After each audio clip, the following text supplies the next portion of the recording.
Agora nós vamos conversar com o Marcelo e com a Cida, que estão aqui conosco no estúdio. Bem-vindos. Obrigada. Tudo bem? Tudo bom. Eles vão contar como passaram por uma situação bem parecida com a nossa e conseguiram mudá-la, assim como nós também fizemos. Então, Cida, você pode dar alguns exemplos de como você fazia do Marcelo o seu sol? Posso sim. Realmente, eu enxergava nele que se o Marcelo não existisse, eu iria morrer. Eu falava assim, Esse era o sol, literalmente. Olha a pressão, né, Marcelo? eu achava assim, então todos os dias eu olhava para ele e falava assim, poxa vida, lá vai meu marido trabalhar, à noite quando ele chegar, eu quero que tudo esteja perfeito para que ele chegue, olhe e enxergue como eu sou uma boa mulher para ele. Passava-se o dia, na época que nós casamos, não existia ainda celular, então eu bipava ele durante o dia, à tarde. Você já está chegando? Está aproximado de chegar? Falta quanto tempo? Amor, a janta já está pronta. Estou te esperando para comer, porque se ele chegasse em casa às 11 horas, meia-noite, eu estava esperando ele ainda para jantar. Como é que era isso, Marcelo, para você?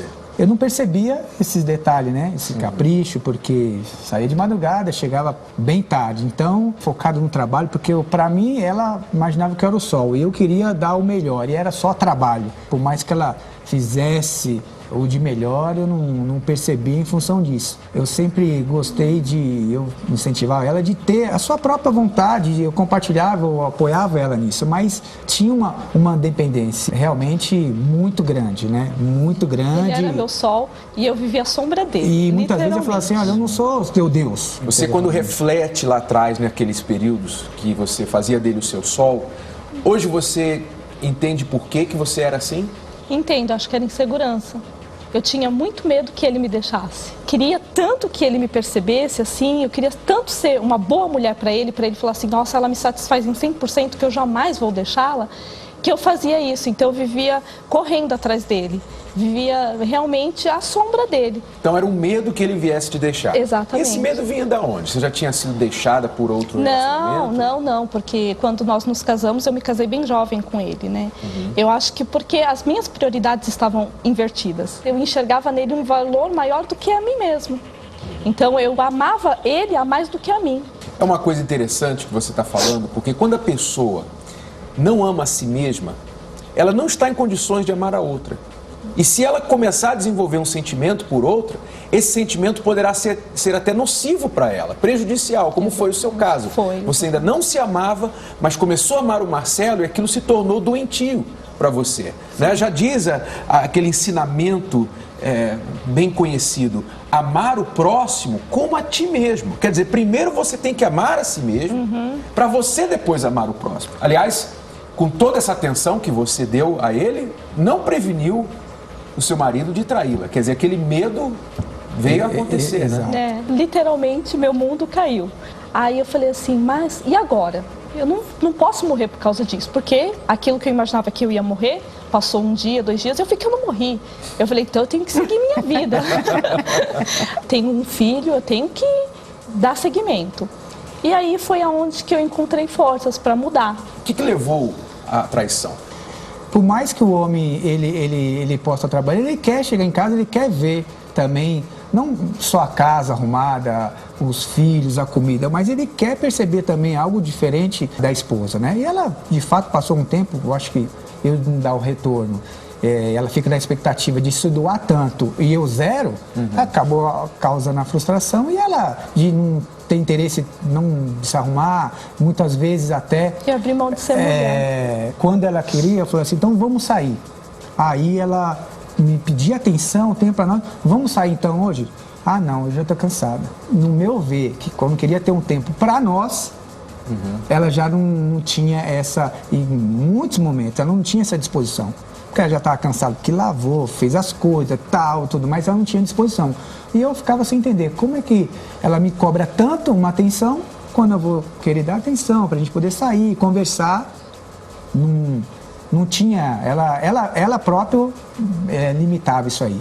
Também coloquei o trabalho em primeiro lugar e aí foi distanciando, que ficou meio que um amigo. Então, o seu erro na traição foi o que, você diria? Eu não sei explicar, Renato, mas na verdade eu acho que eu não tinha aquela relação que faltava em mim, aquela relação homem-mulher, entendeu?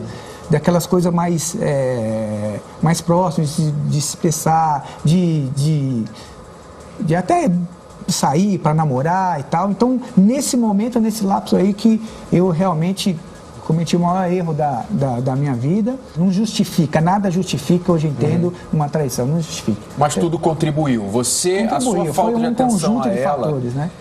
Contribuiu com a insegurança dela, que fez ela diminuir a atração. Sem dúvida. Né? E ela deixou de ser mulher para você, era talvez a cuidadora da casa, da roupa, mas deixou de ser mulher e aquilo também não ajudou a sua necessidade, a sua carência e acabou acontecendo. E a gente não colocava isso de fato para discutir, expor, para ter essa melhora. De maneira estranha, aquilo foi bom para o relacionamento, me parece. Entendo. Não que foi bom por problema, mas ajudou vocês dois a pararem e olhar, peraí, o que está acontecendo aqui? Foi isso, exatamente isso, porque quando isso aconteceu, eu tive que me descobrir como mulher. Busquei dentro de mim aquela força que eu necessitava para continuar a minha vida. Você se separou dele? Sim. Ficamos separados durante um tempo. Aí então fui trabalhar, fui estudar. E aí eu fui prosseguir minha vida. Eu falei, não, agora eu tenho que dar um pouco mais de foco para mim. Aquilo que eu nunca olhei primeiramente para mim, a partir de agora tem que ser. E porque eu tenho um filho para criar. Então, eu acho que muito que eu olhava para o meu filho, eu falava assim, poxa, eu quero ser um exemplo para ele, eu quero ser um modelo, que ele possa olhar para mim e ter orgulho. E aí eu fui mudando, e isso foi muito bom para mim. E eu acho que isso acabou despertando também nele o que ele não enxergava em mim, como mulher. Eu sabia o potencial que ela tinha, eu sempre incentivei, eu nunca regrei ela de nada. Pelo contrário, eu sempre fui de incentivá-la a fazer aquilo que ela quer e tal. Mas precisava, talvez, a iniciativa dela mostrar esse valor para mim, para que pudesse me despertar aquilo que você estava falando. E é de fato, e foi exatamente, aconteceu essa fase muito ruim, então aí eu vi muito mais o valor que ela tem, né? Você vê como ela tá linda, né? E depois de 1 ano e meio que eu saí da indústria, do trabalho, eu tô independente, focando mais na minha família, dando prioridade no meu casamento, eu tô vendo aí, ao longo dos 13 anos, nesse último ano, vivendo o casamento, sentindo o que é o verdadeiro casamento. É importante falar que o casamento faz bem para a pessoa, né? O relacionamento. Então, a gente sempre fala da prioridade, né? Que nós temos que dar prioridade ao relacionamento, ao casamento. Mas isso não quer dizer que o marido ou a esposa é mais importante que você, né? Exato. Você tem que saber colocar o foco suficiente em você e na outra pessoa, equilibrar isso. E não deixar que aconteça demasiado nem de um lado nem do outro. Por exemplo, você, Marcelo, o seu foco, o seu sol era o seu trabalho. Sem dúvida. Né? Mas você teve que tirar isso e colocar mais na sua esposa, no seu casamento. E ela fazer menos de você, o sol dela, e colocar o foco nela mesma. Quer dizer, então, quando houve o equilíbrio, então vocês se uniram, chegaram mais perto. Agora, uma pergunta que eu tenho para vocês é como que vocês conseguiram superar a traição? Porque muitos casais não conseguem vencer isso, perdoar, esquecer, saber que o seu marido teve com outra mulher e tudo mais, as outras pessoas que ficaram sabendo com certeza. Enfim, daqui a pouquinho você vai me responder essa pergunta. Mas agora vamos ver o que o psicólogo José Laurindo nos diz sobre este assunto. O grande conflito é quando tem a disputa de quem é melhor e de quem é pior. Aí o relacionamento não está bom. Se o homem é muito melhor do que a mulher, alguma coisa está errada. Ou se a mulher é muito melhor do que o homem, alguma coisa também está errada no relacionamento. O relacionamento a dois deve ser dividido. Então, ora o sol brilha a terra e ora a terra recebe o brilho do sol.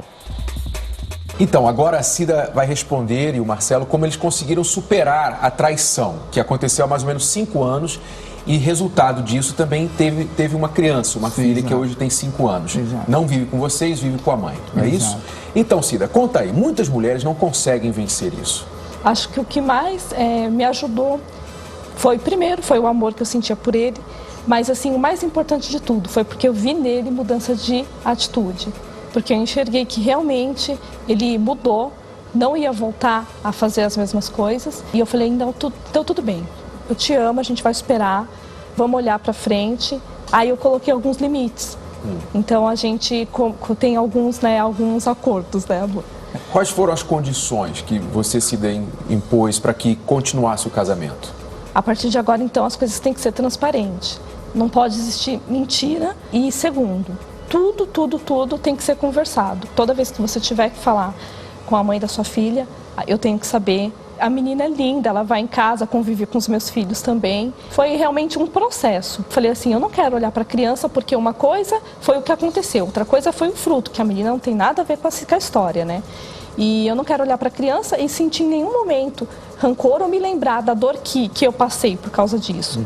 E hoje em dia é assim, é perfeito, porque eu enxergo também nela como se fosse um pouquinho minha filha. Claro que eu não tenho, né, a ousadia de querer que ela seja minha filha, mas eu enxergo ela com carinho que como eu tenho pelos meus filhos. Conversamos, foi o que de fato deixa você encabulado ou que possa causar alguma desconfiança.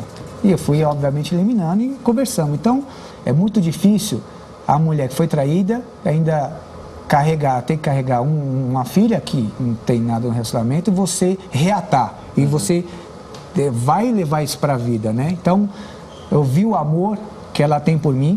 Com essa base, eu falei, não, realmente eu também tenho que fazer a minha parte muito mais. Detalhezinho que faz diferença para ela, que para mim, mas para ela ter um fator primordial de importância, Você faz ela se sentir valorizada agora, né? Essa é a do diferença. jeito que ela se imagina. E o que é muito bonito a gente ver aqui é que é possível, quando o casal trabalha junto, Sim. é possível superar uma traição. Sim. Né? Vocês estão aí há 13 anos agora, 5 anos depois do ocorrido. Ele não é mais o seu sol, você provou isso na hora que deu as condições para ele para continuar. Sim. Uma transformação tanto individual de cada um de vocês, quanto da relação. Sim. E isso é maravilhoso. E vocês também assistem a Escola do Amor? Assistimos e pontualmente todos os sábados. Ajudou também, nós fizemos o curso de casamento blindado. Nós Lemos vamos fazer a livros. reciclagem, né?